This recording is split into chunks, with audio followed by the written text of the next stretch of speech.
hard, there were days when you tried, there were days when you started trying to please the crowd, when they're unforgiving. There are easier ways to make a living. Well, we've come a long way since the start of things, when we've seen the joy that hard work brings. You made us cry, and you made us smile. You hit the front, now it's all worthwhile.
Big M Football Highlights.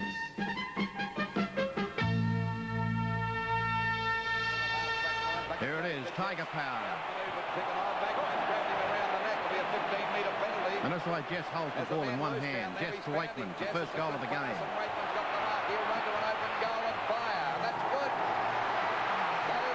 Cloak taps the ball across here to Bartlett. Look at the tap. Out it goes to Bartlett, and away he goes.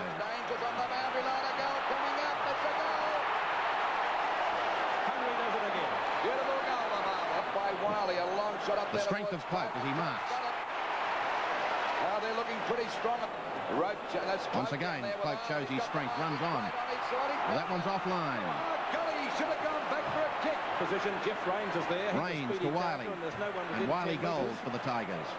Tries a short pass up towards centre-half forward. Not a well-directed one, but it does find Robert Wiley eventually, who fires at the goals. Wait for the goal on fire. That's a miraculous kick from Wiley. In the second quarter, the big hands of Cloak again. Third quarter, Lee to Rawlings, to Wiley for goal again. Rawlings will go for a hand pass over to Wiley. Bounced right, he's running to an open goal and fires. This looks bad for Collingwood. It's through for another one. It's goal number 2 to 1. Nice mark as he out. Wiley in action again as he gives the ball to Cloak. Go clear and shoot the ball up there towards Cloak. Cloak's in the position, couldn't hold him up. There's another goal coming up to Cloak now. No worries about that. Here's Cloak again. Cloak takes the mark. Marks. Two bounces. Cloak does just that. The big fella gets in the top gear and away he goes. And a goal. A long shot at goal from the big Richmond forward. That looks a pretty good sort of a kick to me. Another one. The face of the Tiger. Go further ahead. 4 goals to David Cloak. Typical of the horror day for Collingwood was McCormick's hand pass to an opponent. Wakeman to Jess. Holds the ball in one hand again. Races into the goal. Richmond goal. but he has been a good player for Richmond all day. Lee with the big knockout to Bartlett. Big fist to the ball, looks for Bartlett. Has he found him? Doesn't bounce too well. Now Rolling. into his arms. Bartlett, Goal. unselfish to Rollins. Rollins fires at the goals, and that's another one for Richmond. Kick looking there. Bartlett takes the hand, takes the ball off the pack. Bartlett again is a chance for a goal. Number 5, I think he's done it. Yes, he has done it, a chance. A long kick by Roach Smith. gets the ball across to Bartlett again. Gives it to Bartlett. Bartlett 10 metres out, running in for another one to Richmond. They're giving him all. And this goal levels the goal-kicking record in the Grand Final. Having a battle, but Bartlett. it's Bartlett getting around Magro. Look at the little jam go. Coming around the boundary line, going for goal number 7. What's the result? He's up with the record. Well, there he is, the little champ himself. He holds you. He's equal the record of 7 goals in the Grand Final. A magnificent performance. And what a goal it was, Luke. Beautiful goal and a fitting effort by Bartlett. And the big M, $300 for highlight football, Kevin Bartlett.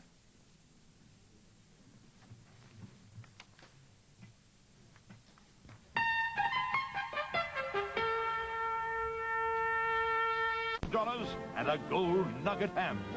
Hutton's Golden Goal of the Year, $1,000. Goals from yesterday's game. Robert Wiley, Richmond. Wiley eventually who fires at the goal. Wait for the goal umpire. It's a miraculous kick from Wiley. Rollins will go. Robert Wiley of Richmond again. Bounced right, he's running to an open goal and fires. This looks bad for Collingwood. It's through for another one. David Cloak, Richmond. Cloak takes the mark. Play on, says umpire Bill Della. Cloak does just that. The big fella gets into top gear and away he goes. A long shot of goal from the big Richmond forward. That looks a pretty good sort of a kick to me. Kevin Bartlett, Richmond. Out of his to Bartlett. Bartlett and Magro having a battle there, but it's Bartlett getting around Magro. Look at the little champ go.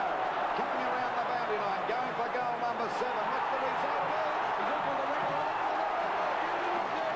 Goal of the day, gentlemen. Well, when you look at those goals, and strange enough, there wasn't one Collingwood goal amongst that, Doug, and naturally so, because Richmond just dominated the goal kicking, didn't they? Yeah, they certainly did. Most of Collingwood's goals came from set position kicks. Yeah. And, but there's no doubt, in my opinion, I was right there when Bartlett kicked that goal, and there was no way he was going to kick it. As a matter of fact, I know a few people that saw you there, and you were serving champagne out of silver goblets, Jack. How was that? Yeah, we had very tough, eh? Yeah, very tough. I was serving, I wasn't drinking. I was just serving. No, but you were serving and you had the chicken sandwich and the caviar.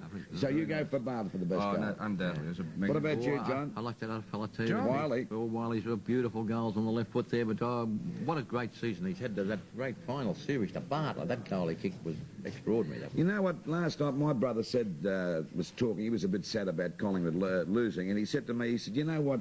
They're all saying that Bartlett was a great rover and he was a marvellous rover. He said, but now he's a champion half-forward. He said, you talk about the Tunbridges and all the great half-forwards, but Bartlett's now become possibly one of the best half-forwards we've seen for many, many years. And will go on for years, the way it's going. But he is now a star half-forward. So our choice here today for the Hutton's Golden Goal of the day is Kevin Bartlett. He wins $100 plus this gold nugget ham. But don't forget, we'll be back later on the program to present to you the Golden Goal of the Year by Hutton. So Kevin Bartlett wins the $100 for the yesterday's Golden Goal of the day from Hutton's. Have a look at this.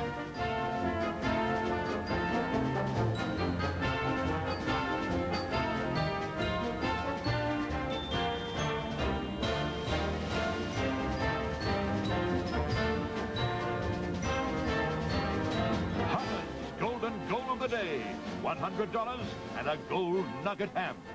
Hutton's Golden Goal of the Year, $1,000.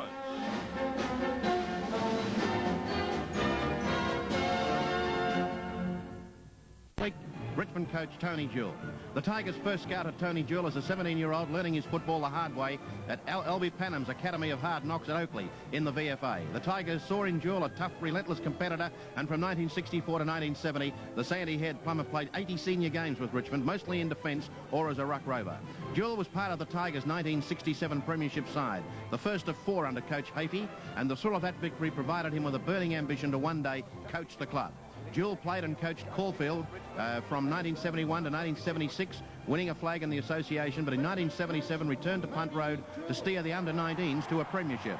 He was promoted to reserves coach under Barry Richardson in '78, and just 12 months later took over the job he had so long aspired to, senior coach. His first year was a disappointment, but yesterday on the MCG, Jules' own brand of coaching, no nonsense, with no histrionics, received the ultimate reward, the VFL Premiership. And here he is, our Sportsman of the Week, in just a moment, talking with Jack Dyer. Tony, congratulations. You came a long way in a short time. Thanks, Jack. Yes, it was pleasing after last season. Now, we're talking about, just have a talk about last season. Now, what did you think about the last season? Did you think you'd turn into a good side like this?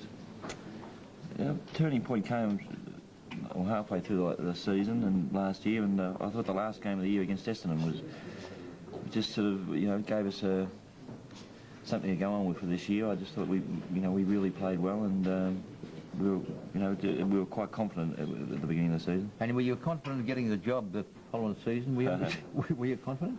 We never know in this game. All of a sudden they gave me a 2-year contract. One minute I was going to get the sack, and next year I had a 2-year contract. You got a 2 contract, and you could go on to the business in your way of coaching. Have there anyone ever interfered with you at all down there in your coaching? No, I've had plenty of help though. No, there's been no interference at all. I know that early in the piece, Graham Richmond had some criticism of people saying that he wouldn't let me do my own thing, that he wanted to intervene, but that was never the case, and never has been. In fact, Graham's been nothing but a great help to me, and if I made a mistake early, I was probably listening to too many people and not going by my own judgment. But, well, you got through this year very nicely, and then the last match of the season. Now, this is the one I think that put you on your way again, didn't it?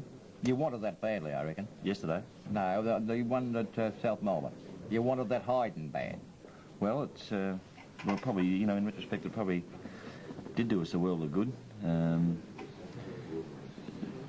the fact that we didn't have to have that spell, we had to go straight into the finals, fight our way in, and then as it worked out, we had the rest the week before the grand final. I think it couldn't have worked out better. You never seemed to have trouble because you got shot down from top to third. It didn't worry you at all? No, we still had the double chance, and I felt if we were good enough, we'd come through. So I really wasn't a concern. It just happened we were on top, and when you can't say to your players, we don't want top spot, but I didn't really concern that we had lost the top spot as long as we'd retained the double chance. All right, you get into the finals now, and they turn from I would say a peaceful sort of a side into one of the most desperate sides I've ever seen play with Richmond. Desperate, I think, is the word. Yes. Now, what was the turning point of that? This is what I want to know. All of a sudden, the whole 18 turned into desperate footballers. Well, have you got any special ointment down there, or you got any special powders or anything like that? No, I think it was just that the fact that we'd set ourselves the very beginning of the season to win the premiership, and we got to the finals, and I think once you get to the point where your dream can be realised, you become desperate, and I don't, once the final started, I don't think there was any way that anyone was going to beat us. But I've never seen a side respond to a coach like they responded to that, the call to arms. Well, I don't know about responding to me. I think that it was just that we had a dream that we all wanted to achieve together, and we set out to sort of prove to Kevin Bartlett and Francis Burke that we were as good as any team that they'd played with. We respect Kevin and Francis so much that we felt that, we would like to prove ourselves to them. And I think that, the fact that we had that dream and we had those two players to sort of to prove to, that it was just sort of just a whole culmination of those things that in the end ended in the premiership. Well, one last question now. Did you expect a victory like that, though? That was unheard of. Going out there, you just about kicked a record score. Yeah, my feelings at Collingwood, I reckon it was I'm sorry we didn't kick another 10 goals. Oh, cut it out, Tony. Tony, I'd like to ask you one question. You don't show much emotion. We had the cameras on you yesterday with our direct telecast, and also in here. But inside, how do you feel? You wouldn't know whether you're happy or not, are you? Can you... I don't know this morning, Lou. Well, what happened last night? Did you have a drink at all? I didn't, no. Actually, I didn't have a beer till 12 o'clock. And then what did you do after that? I don't know. I cut loose till 4:30. I wish I didn't. Tony, I'll tell you what. Last year you were a bit apprehensive about being coach because it looked as though you could have got the second. You even admitted this yourself. And now it could be a lifetime job at Richmond after winning a premiership. Would you say so? Is it worth it? Is it worth it? Well, it is this morning, yeah. But, lifetime job's a dream. Well, you've... As a coach, you mean, don't you? Well, Tony, you've really upset the football world, I think. You've proved a lot of theories wrong in football. What theories, Jack? Well, there's a lot of theories in football. What theories are you talking about, mate? He's brought a new one in. Get the ball. That's right. It's a good theory. Look, Tony, we'd like you to take this bottle of Thomas Hardy champagne home. You need like a... He needs that like a boil in the head, truly, don't you? And you and Margot could probably celebrate with that. Incidentally, Margot was one of our great models here in the old days of John Gould. And give her my love, too. You didn't marry Shirley, did you? You married Margot, of course, that's right. And you've also got the Brazil nuts from Valentine's. Oh, shut up, Doug, and the entertainments. And look, Tony, to remember your premiership and world of sport, we'd like you to take back this magnificent Tosca bag. And, of course, as they say at Tosca travellers are always first class, but at the moment you are top class. There, Tony. Thank you. Thanks, Tony Jones.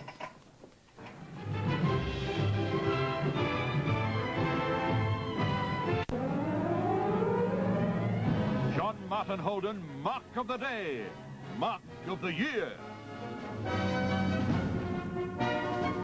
Grand final marks caught by 7 cameras yesterday. First of all, Brian Wood. Jess. David Cloak. Into the goal square. Cloak! Taking the free. Billy Pickett. Centre wing. Jess in the middle of the pack. Right behind the Pickett. Good mark. Once again, Brian Wood of Richmond, number 16. Putting ball back into play. Brian Wood, good grab. Richmond centre man Jeff Rains. Long kick towards the outer side of the ground. Oh, getting up very high to take a screamer was Rains. And once again, Richmond's David Cloak. As usual, Cloak the high flyer.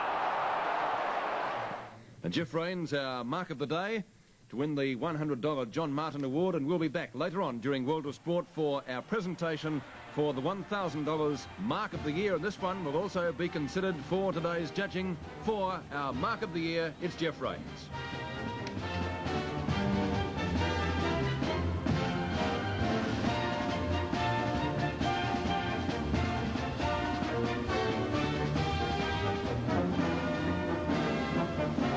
John Martin Holden, Mark of the Day, Mark of the Year. Continues with the Richmond